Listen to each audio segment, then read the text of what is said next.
They're careers that are the envy of golf lovers everywhere, just not the dream jobs that Mike and Chris O'Connell grew up envisioning for themselves. But when the prospect of PGA Tour cards never materialized for the Quincy natives, the brothers O'Connell became the living testament to the sage advice of the man who taught them the game of golf and the game of life. I learned from my father that I knew I wanted to do something that I wasn't going to dread Sunday night going to work on Monday. I think about that every day. I remember my dad saying, if you're fortunate enough not to have to work a day in your life, do something you love. And my goal was always to make it playing professionally on the PGA Tour. I wasn't quite good enough to do that. I really feel like I'm doing what I was intended to do in teaching. I still love to play golf, but that just wasn't in the cards for me. I really feel like I'm in the right spot and doing what I'm doing. The odds against a pair of brothers from tiny Quincy, Illinois, carving out a substantial place for themselves in the world of professional golf must seem pretty slim. But the story of both Mike and Chris O'Connell is a parable on seizing opportunity, pursuing your passions, and working your tail off to make the most of what you're given. Lessons, again, that are a credit to their late father's wisdom and the Midwest work ethic he instilled in his boys.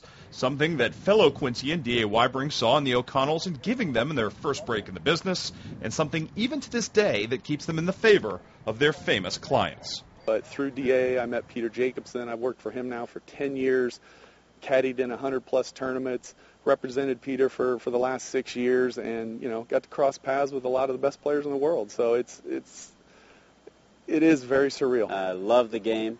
And some of the places I get to go to, I think about a lot. Wish my brother could share that with me. Wish my dad could share that with me, and my mom as well.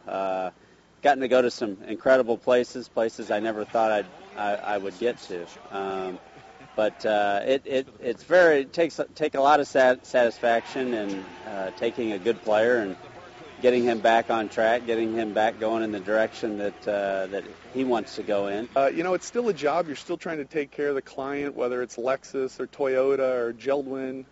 But when you're telling Tom Watson what to do at an event, or you're telling Annika Sorensen what to do in an event and where to go, it's very surreal. Which, in contrast, I guess, makes the O'Connells' annual homecoming for the Quincy Country Club member guest outing a perfect getaway for more reasons than one.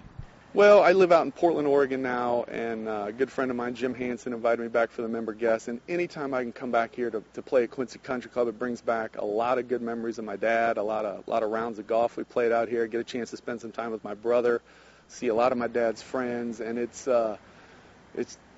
I couldn't think of a better 4 or 5 day vacation to get to play the Quincy Country Club for 4 days in a row. Get to spend some time with my mom. My wife comes back. She loves the cuisine of Quincy, the Gem City, and the La Gondola and Maid-Rite. So we always look forward to coming back